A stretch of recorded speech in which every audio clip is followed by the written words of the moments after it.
Madame, monsieur, bonsoir. Merci de votre fidélité. Il est tout juste 19h. Voici les titres de l'actualité de cette journée.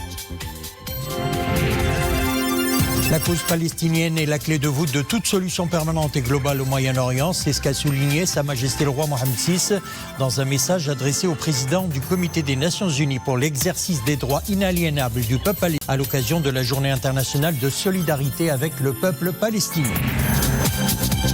Les programmes de développement des provinces du sud du royaume au centre de la séance plénière consacrée aux questions orales relatives à la politique générale, auxquelles a répondu le chef du gouvernement, Saad Din al-Othmani, souligne notamment que l'enveloppe budgétaire du modèle de développement des provinces du sud a été portée de 77 à 85 milliards dirhams.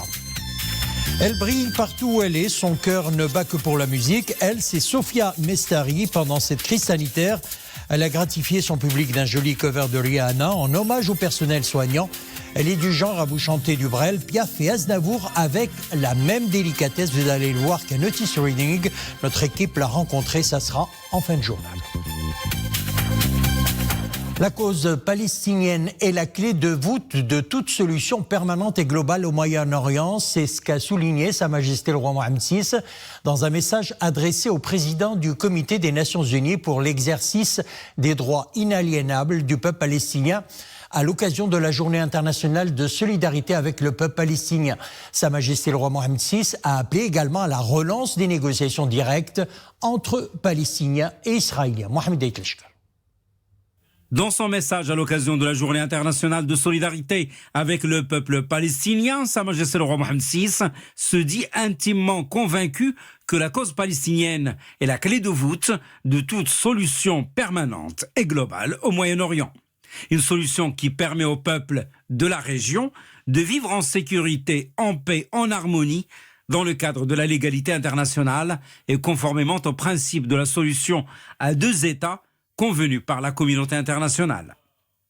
Le message royal réitère la solidarité du Maroc avec le peuple palestinien frère, son appui constant et indéfectible en faveur de ses droits légitimes, notamment l'établissement d'un État palestinien indépendant avec Al-Quds oriental comme capitale, un État viable, ouvert sur ses voisins et sur les autres religions. Sa Majesté le roi Mohammed VI, qui appelle à la nécessité de dépasser le blocage du processus de paix et d'intensifier les efforts internationaux en vue de relancer les négociations directes entre les parties palestiniennes et israéliennes afin de résoudre toutes les questions litigieuses. Réaffirmant son attachement à une paix juste, permanente et globale, Sa Majesté le roi Mohammed VI souligne que les mesures unilatérales instaurées dans les territoires palestiniens occupés sont contraires aux résolutions de la légalité internationale, hypothèquent les chances de parvenir à la solution souhaitée, aggravent les conflits, attisent le sentiment de frustration et alimente l'extrémisme. En tant que président du comité Al-Quds, issu de l'Organisation de la coopération islamique, Sa Majesté le roi Mohammed VI n'a cessé d'appeler à la préservation de l'unité et de l'inviolabilité de cette ville singulière, souligne le message, notant que sur le plan économique, le renforcement des potentialités et des capacités de résistance des Mahdissi passe par la mobilisation et l'exploitation de toutes les ressources et de tous les moyens matériels disponibles afin de mettre en œuvre les programmes de développement humain à Al-Quds. C'est cette action que nous entendons voir mener sous notre impulsion personnelle par l'agence Beit Mel Quds al-Sharif à travers la réalisation de plans et de programmes concrets en matière de santé, d'éducation, de logement et d'infrastructures sociales, souligne encore Sa Majesté le Roi. S'arrêtant sur les affaires internes de Palestine, le souverain affirme suivre de près les efforts de rapprochement et de dialogue entre les factions palestiniennes qui pourront remettre en ordre ces affaires, soulignant que le but ultime est de dépasser l'état de division qui sévit en Palestine depuis des années, dans l'intérêt bien compris du projet palestinien, juste et noble. Sa Majesté le Roi saisit l'occasion de la Journée mondiale de solidarité avec le peuple palestinien pour réaffirmer le soutien plein et entier du Maroc à l'État de Palestine sous la direction du président Mahmoud Abbas dans ses efforts visant à concrétiser les aspirations du peuple palestinien frère à l'indépendance, l'unité et la prospérité. Sa Majesté le Roi réitère également sa solidarité avec le peuple palestinien frère et son appui constant et indéfectible en faveur de ses droits légitimes. L'établissement d'un État palestinien indépendant avec Al-Quds oriental comme capitale, un État viable et ouvert sur ses voisins et sur les autres religions, souligne encore le message royal adressé au président du Comité de l'ONU pour l'exercice des droits inaliénables du peuple palestinien. Sa Majesté le roi Mohamed VI a adressé un message de félicitations à M. Roch-Marc Christian Kaboré suite à sa réélection à la présidence de la République du Burkina Faso. Dans ce message, Sa Majesté le roi souligne notamment: en vous renouvelant sa confiance, le peuple burkinabé a exprimé sa reconnaissance pour les bienfaits qu'a apporté votre premier mandat au service du progrès et de la stabilité du pays. Sa Majesté le Roi fait également part de sa ferme volonté de poursuivre l'action concertée pour fortifier le partenariat multidimensionnel qui existe d'ores et déjà entre les deux pays et œuvrer à une coopération bilatérale plus forte et une intégration régionale plus grande. La Chambre des représentants a tenu aujourd'hui une séance plénière consacrée aux questions orales relatives à la politique générale auxquelles a répondu le chef du gouvernement, séance articulée autour des programmes de développement des provinces du sud du royaume. Le chef du gouvernement a rappelé que le modèle de développement des provinces du sud, lancé sous l'impulsion de Sa Majesté le roi Mohamed VI, mobilisait au départ une enveloppe budgétaire de 77 milliards de dirhams, qui a été ensuite portée à quelques 85 milliards de dirhams. Parmi les projets phares de ce programme de développement, le chef du gouvernement cite notamment la double voie express Tiznit-Dakhla sur 1055 km pour une enveloppe budgétaire de 13 milliards de dirhams et dont plusieurs tronçons sont déjà opérationnels. Il y a également le programme industriel Fos Boukra Al Ayoun ou encore les projets d'envergure d'énergie renouvelable solaire et éolienne à Boujdour, L'Ayoun et Tarfaya. Au total, le chef du gouvernement a souligné, chiffre à l'appui, le grand essor que vivent nos provinces du Sud dans tous les domaines avec des projets ambitieux axés sur le développement humain, notamment et qui se concrétisent avec la participation des compétences humaines des provinces du Sud. Dossier El Guergueret, les réactions de soutien se poursuivent au plan international. À Bruxelles, le député européen Antonio Tajani, ancien président du Parlement européen et vice-président du Parti populaire européen, salue l'engagement du Maroc en faveur du cessez-le-feu et de la liberté de mouvement à travers le passage d'El Guergueret. M. Tajani, qui préside aujourd'hui la Commission des affaires constitutionnelles au Parlement européen.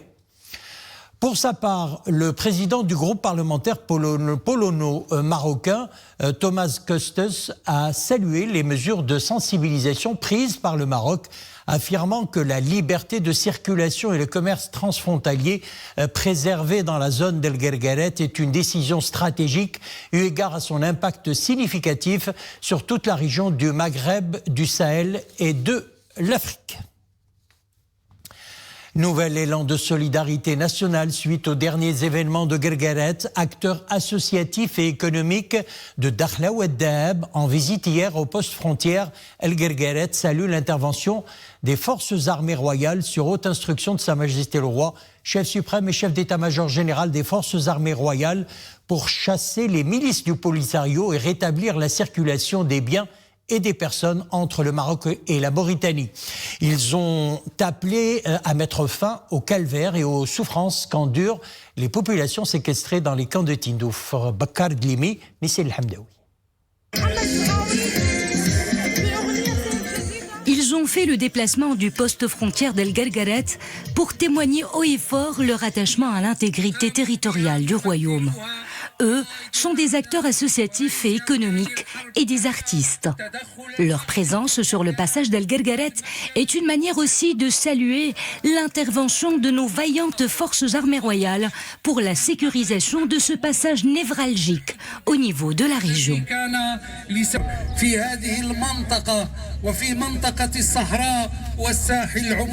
فنحن سعداء اليوم بأن نكون أمام معبر الجرجارات Nous sommes heureux de fouler le sol du passage frontalier d'El Gargarat. Nous sommes là pour dire au monde que le Maroc est un pays sûr et stable sous la conduite éclairée de Sa Majesté le Roi. Et nous appelons nos frères dans les camps de Tindouf à rallier la patrie répondant à l'appel de feu Sa Majesté le Roi Hassan II. Cet appel qui résonne toujours dans nos mémoires. La patrie est clémente et miséricordieuse. Nous sommes ici pour exprimer notre joie suite à la réouverture du passage d'El Gargarat. Cela a été rendu possible suite à l'intervention des forces armées royales sur haute instruction de Sa Majesté le Roi.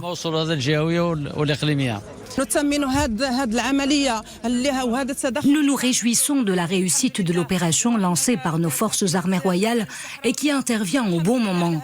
Nous, habitants des provinces du Sud, nous menons une vie paisible au Sahara marocain. Nous sommes ici pour dire au monde que le Maroc est dans son Sahara. Ces hommes ont fait ce déplacement depuis Marrakech à bord de ces gros cylindrés, portés par la ferveur de la cause nationale.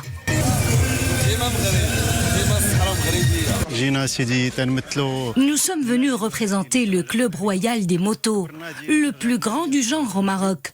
Notre mobilisation est juste évidente et naturelle.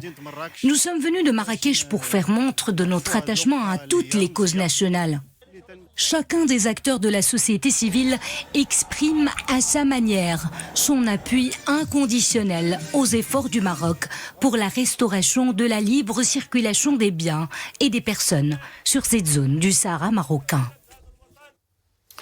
En prévision des prochaines échéances électorales de 2021 et dans le cadre de la révision annuelle des listes électorales générales, sachez que le délai des demandes d'inscription expire fin du mois prochain.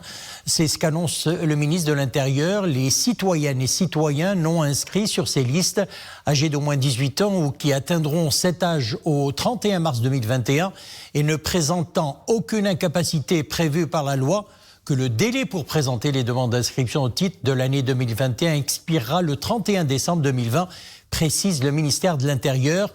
Les demandes d'inscription peuvent se faire via le site électronique listeélectorale.ma, précise le communiqué. Et toujours en prévision des prochaines échéances électorales de 2021 concernant les chambres professionnelles, un communiqué du ministre de l'Intérieur informe les professionnels exerçant dans les secteurs relevant des chambres d'agriculture, de commerce, d'industrie et de services, des chambres d'artisanat ou des chambres de pêche maritime que la période réservée à la présentation des nouvelles demandes d'inscription sur les listes électorales de ces chambres à l'occasion de leur révision annuelle au titre de 2021 est fixé du 1er au 31 décembre 2020, et ce conformément aux dispositions de la loi relative au code électoral.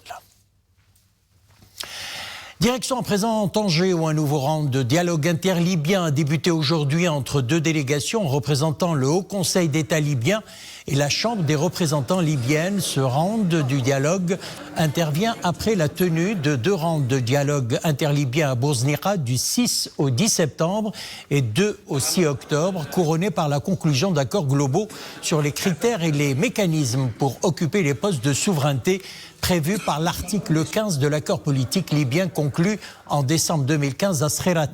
La ville de Tanger a abrité du 23 au 28 de ce mois la réunion consultative de la Chambre des représentants libyenne qui a été sanctionnée par un accord sur la tenue d'une réunion de la Chambre dans la ville de Radames. Nous faisons à présent le point sur la situation épidémiologique. Le bilan des dernières 24 heures fait état de 2533 nouvelles contaminations. 57 décès ont été recensés et 2977 nouvelles guérisons. 65 cas graves et critiques ont été admis au service de réanimation et des soins intensifs. 97 sont sous intubation, 484 sous ventilation non invasive, ce qui porte le bilan des cas admis en réanimation à 1039. Et puis, ce sera l'un des défis majeurs des campagnes de vaccination contre la Covid-19, acheminer, stocker les millions de doses à des températures négatives. Pour certains vaccins, entre moins 20 et moins 70 degrés. Un défi logistique avec des équations à de multiples inconnues que se doivent de relever les différents laboratoires pharmaceutiques. Voyons tout cela avec Oumaïma Ramli. La vaccination contre le Covid-19, un objectif que le monde touche désormais du doigt. Les résultats sont prometteurs, mais toutes les inconnues sont loin d'être levées. Une telle campagne de vaccination représente un défi logistique énorme. Certains candidats vaccins nécessitent d'être conservés à de très basses températures, un défi majeur. Alors en termes de logistique, stocker un vaccin à moins 80 degrés, ce n'est pas forcément plus difficile que de stocker des vaccins qui vont être entre 2 et 8 degrés. Comme vous pouvez le voir aujourd'hui dans les médias, Pfizer est en train de mettre en place une boîte. Et si Pfizer produira sa propre machine à refroidir, d'autres sociétés de fabrication s'accaparent ce domaine. Car pour garantir une distribution équitable du vaccin, ces petits gadgets seront des must à bord des avions cargo. Wir kühlen runter bis auf minus 90 Grad. Ces machines peuvent refroidir jusqu'à moins 90 degrés Celsius. Cela est important car certains vaccins doivent être stockés dans d'extrêmes conditions de température. Par exemple, ces petites machines sont réglables de moins 70 à moins 90 degrés Celsius selon les besoins de nos clients. Il y a au moins un vaccin qui ne nécessite que de faibles températures négatives pour sa conservation, le Sinopharm pour lequel a opté le Maroc. D'autres candidats vaccins se conservent même à des températures de plus 2 à plus 8 degrés. Pour cela, les acheminements vers les pays ont déjà commencé. Nous avons effectué un vol avec un client chinois qui a envoyé au Chili un vaccin du Covid-19 qui est en phase 3. Selon la Fédération internationale de l'industrie pharmaceutique, entre 12 et 15 milliards de doses devraient être produites dans le monde, une grande quantité qui devra être acheminée aux 4 coins du monde. Pour cela, les professionnels de la logistique le jonglent avec de multiples équations. Et en cette période de pandémie du Covid-19, les donneurs volontaires de sang se font rares. Les pochettes de sang sont-elles aussi devenues une denrée rare, si rare que les stocks ou réserves au niveau national ne couvrent pas les 7 jours recommandés par l'OMS. Pour contribuer aux efforts déployés, pour combler la grande pénurie en sang que connaissent aujourd'hui les centres hospitaliers, surtout en cette période, nous le disions, de pandémie, les PME, PMI et autres entreprises sous l'impulsion de la CGEM lancent une campagne d'envergure de dons de sang. La CGEM a donné l'exemple. Sarah Kater. À travers cette opération menée en collaboration avec le Centre régional de transfusion sanguine de Casablanca, la CGEM contribue aux efforts déployés pour combler la grande pénurie en sang que connaissent aujourd'hui les centres hospitaliers, surtout en cette période de pandémie. La CGEM a également lancé une opération de sensibilisation des entreprises à l'importance d'organiser des opérations de collecte de sang. Il s'agit d'un geste solidaire, plus que jamais utile pour sauver des vies, et nous sommes tous concernés par ça. Bien sûr, on est prêt à être mobilisés dans les associations, les sociétés. On a une équipe mobile qui sort. Il y a l'équipe, bien sûr, il y a l'équipe fixe, le centre de transfusion. Il y a d'autres antennes qui sont ouvertes. Le manque de réserve de sang se fait de plus en plus sentir. Et à travers tous les centres régionaux de transfusion sanguine, toutes les mesures ont été prises pour assurer la sécurité sanitaire des futurs donneurs. Et ce, afin de les encourager à faire preuve de solidarité et de générosité, surtout en cette période de pandémie du coronavirus. Direction à présent les hauteurs de la commune de Toubkal dans le Haut-Atlas où pas moins de 15 cm de neige ont été enregistrés ces derniers jours. La vigilance est au programme pour rouvrir les routes, couper à la circulation et prêter main forte à la population enclavée par le temps neigeux. Reportage Hijb Tamek, Mohamed Nasseri, commentaire Iman Ablo. Un joli manteau blanc recouvre les sommets du Haut-Atlas. Un tableau paradisiaque dans des conditions météorologiques qui enclavent la commune de Toubkal. Il neige beaucoup en ce moment et le mercure affiche des températures négatives, moins 5 degrés. Les chutes de neige ont entraîné la coupure de plusieurs routes régionales et provinciales, des routes ouvertes à la circulation.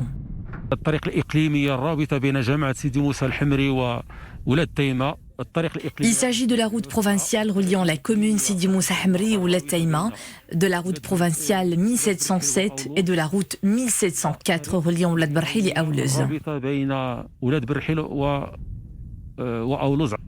Et ce temps neigeux met les autorités en alerte maximale.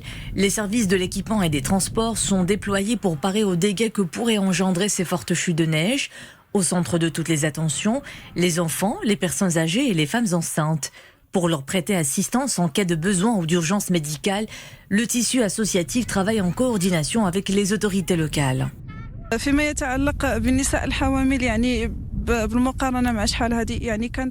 Les femmes enceintes souffrent généralement chaque fois que la neige est de retour. Beaucoup de ces femmes mourraient en couche. Mais grâce aux efforts conjugués des autorités locales et des acteurs de la société civile, ces femmes sont recensées et suivies régulièrement jusqu'à leur accouchement dans de bonnes conditions.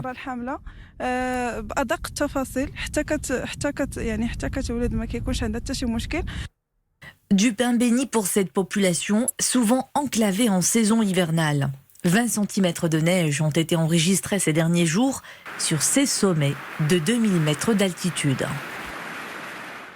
On parle 7e art à présent. Il y avait 6 longs métrages et 12 courts métrages en compétition officielle de la 9e édition du Festival maghrébin du film Zoujda. Le Grand Prix est revenu au réalisateur marocain Mohamed Zinden pour son film La Guérisseuse.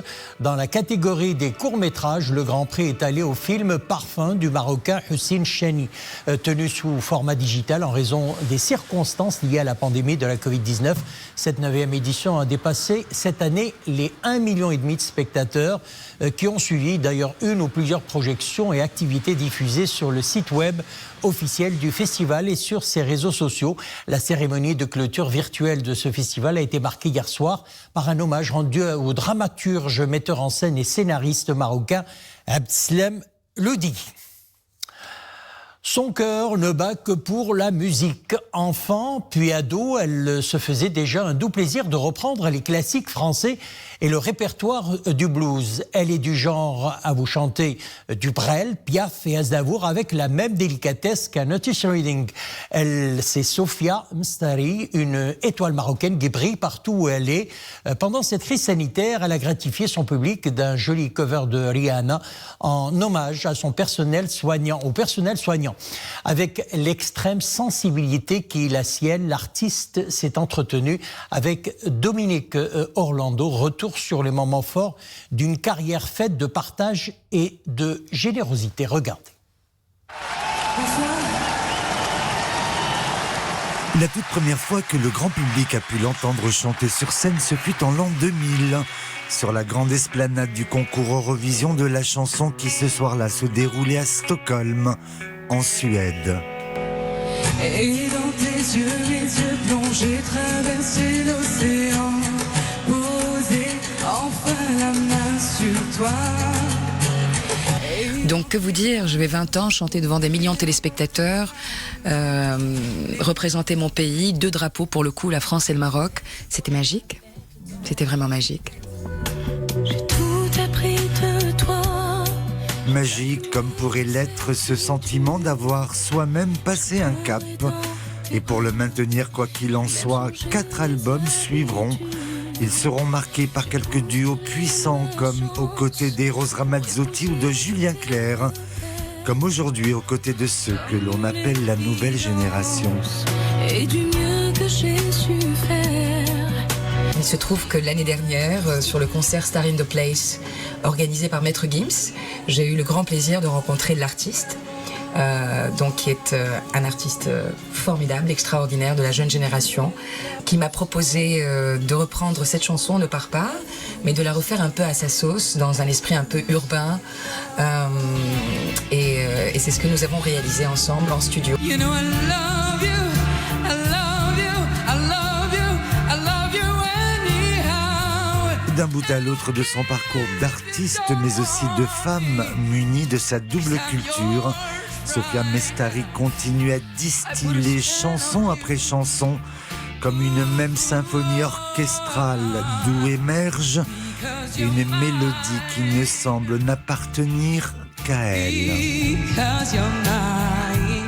C'est important d'avoir un message à transmettre. Voilà. L'artiste doit être, pour ma part en tout cas, je pense, vecteur d'espoir. Voilà.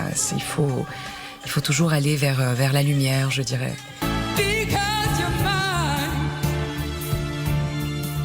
La prochaine étape devrait consister à la retrouver cette fois-ci sur scène, probablement en 2021, quelque part dans son propre pays, le Maroc, où visiblement beaucoup l'espèrent.